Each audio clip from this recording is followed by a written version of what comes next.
Morav et Rabotai, nous allons nous intéresser Be'ezrat Hashem, à la paracha de la semaine dernière. Bien que nous préparions cette semaine la lecture de Haye Sarah, nous allons regarder au chapitre 21, Chaf Aleph, le pasouk Lamed Dalet.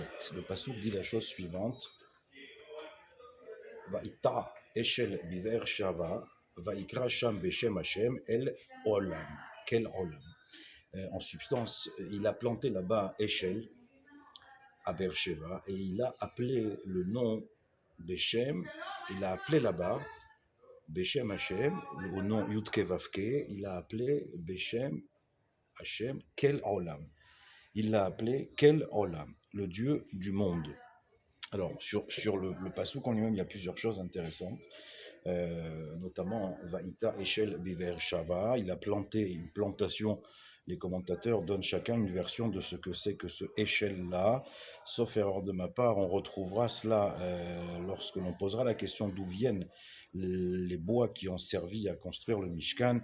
Eh bien, on se rendra compte que c'est Avraham Avinu qui a planté ici le bois de Chittim, qui servira à faire, à ériger le Mishkan lorsque les Bnei Israël seront dans le désert et que Hachem ordonnera la construction du Mishkan. Mais ce que je voudrais vous faire partager, que j'ai entendu ce Shabbat, un Hidouche qui n'est pas de moi, mais bon, j'espère que le tzaddik ne m'en voudra pas, j'ai oublié le Rav, j'ai oublié son nom, Mechila, mais il est important de dire que c'est de lui que vient ce Hidouche.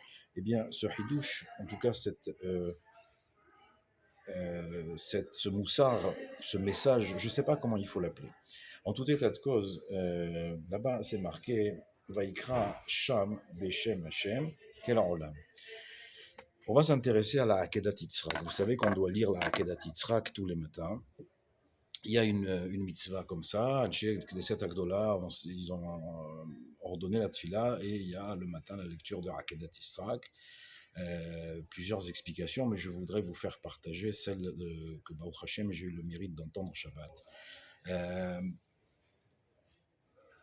Akedat Yitzhak, c'est une épreuve supplémentaire. Kadosh Baruch Hu va mettre à l'épreuve Avraham Avinu encore une fois, ce sera la dixième fois. On peut se poser la question de savoir quel est le but de cette énième épreuve. Bien sûr que c'est a priori la plus importante. Bien sûr que Akedat Yitzhak, son mérite rejaillit encore parmi nos générations, puisque nous demandons à Hachem à maintes reprises de se souvenir de ce qu'a fait notre ancêtre Avraham Avinu alav shalom. C'est pour nous, bien évidemment, une source de certitude quant à la bonté d'Akadosh Baruch Hu. Mais il y a une explication un petit peu différente qui est particulièrement résonnante pendant ces périodes très difficiles que vivent les Juifs du monde entier pendant cette période de dîne, visiblement, de justice qu'Akadosh Baruch Hu propose à son peuple. Pourquoi, comment, ce ne sera pas tellement le sujet de notre échange. Par contre, ce qui est extrêmement important, c'est de savoir finalement comment ce peuple réussit à faire face à cette période, une période difficile, cette période où dans le monde entier, les Juifs sont mis à l'index. On ne fera évidemment aucune politique ici. Une période où en Eretz Israël, il y a la guerre, au nord, au sud. 7 fronts ont été ouverts. Une période où beaucoup de gens meurent dans le peuple juif, que ce soit sur les champs de bataille ou que ce soit par des attentats ou que ce soit suite à des tirs. Rahman al-Atzlan chez l'Oneda, qu'on n'entende que des bonnes nouvelles. Cependant, il y a quand même, et bon, alors on est tous d'accord de dire que bon, c'est pas la première, alors, sans banaliser quoi que ce soit, ni qui que ce soit.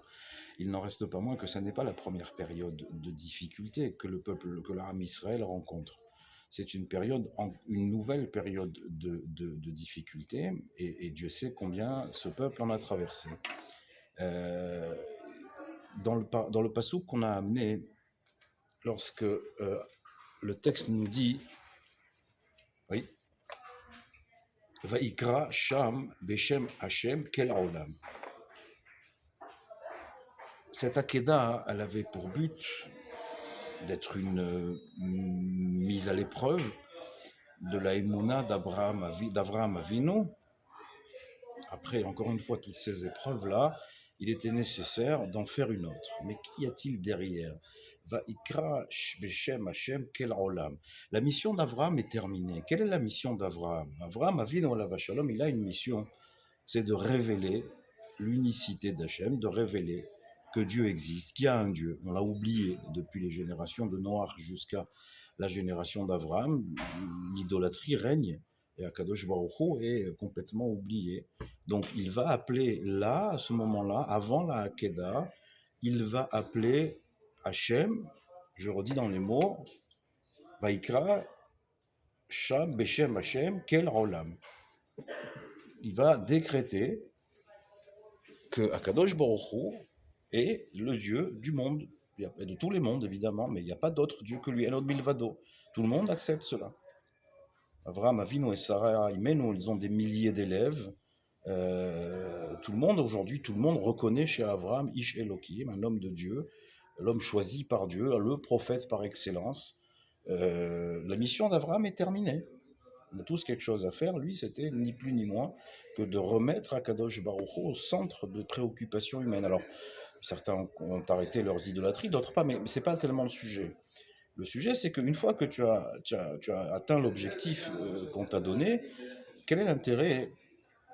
C'est une question dans l'étude. Quel est l'intérêt que Akadosh Baruch Hu, maintenant, il met à l'épreuve, encore une fois, Avraham Avinu? Quel est le but? Ok, voir si ça est Mouna, bon, on a déjà vu tout ça, mais il y a, nous disent nos maîtres, il y a derrière cette Akedat Yitzhak, il y a un hibour, il va y avoir un acte tellement incroyable qui va faire que Avraham Avinu assure au Ham Israël un hibour avec Akadosh Baruch Hu éternel. Cette Akedat Yitzhak, elle nous prouve une chose, c'est que même lorsque l'on pense la chose faite, l'objectif atteint, il y a encore, Akadosh Baruch Hu attend encore de nous bien plus. Alors, sans stress et sans... non.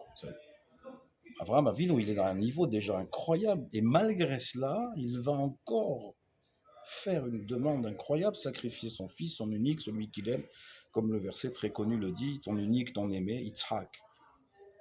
Il va aller encore faire une Messirut Nefesh supplémentaire, il va aller encore plus loin que ce qu'on attend de lui.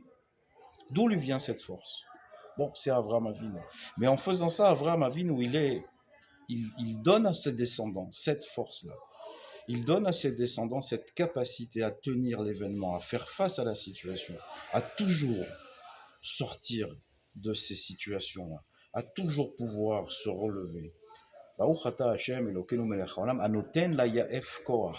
Nous dit le Ravol Be'alabashon dans un sefer qui s'appelle Na'avod Lefanav.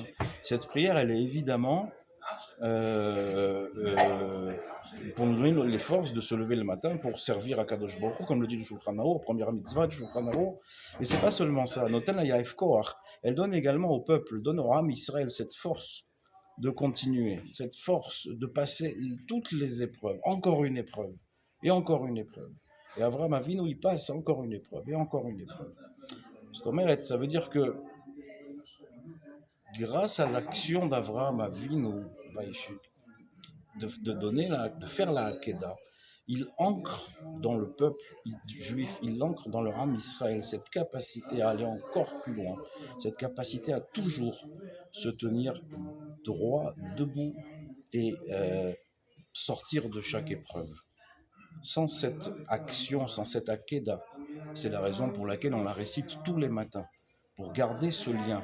Sans cette Akedat Yitzhak, il y a longtemps qu'on aurait disparu de la surface de la terre.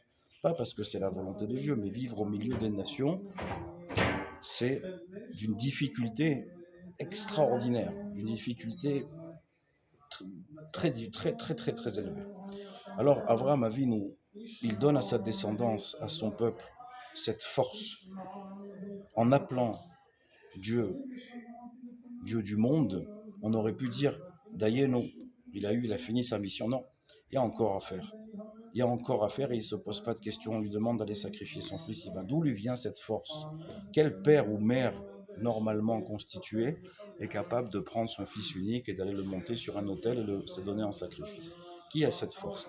Abraham, il nous a montré, et nous le voyons ici et ailleurs, nous voyons combien ce peuple-là, eh bien, se tient malgré les épreuves.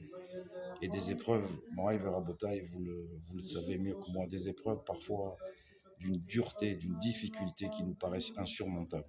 Arkedat Yitzhak, Bisrot Avram Avinu, on a cette force de passer ces épreuves-là. Alors que pendant des années, on se battait pour son statut social, pour sa représentation dans ces sociétés. Aujourd'hui, on se bat pour notre survie, où qu'on soit. Que ce soit en Eretz Israël, évidemment, ou que ce soit parmi les nations. Aujourd'hui, nous rentrons dans une période où l'existence même du peuple juif est remise en question. Alors bien sûr, pas directement, on ne dira pas, parce que c'est pas bien d'être antisémite, mais les actes et l'actualité font que. Mais nous ne désespérerons pas, puisque Avraham Avinu nous a donné cette force par la Hakeda, nous a donné cette force de faire face à toutes ces situations, et que Bezrat Hashem, on n'entende que des bonnes nouvelles, que Mashiach Tzidkenu il arrive, que la Géoula finale arrive, et qu'on n'ait plus à supporter quelque épreuve que ce soit. Amen, Ken Yeratzon.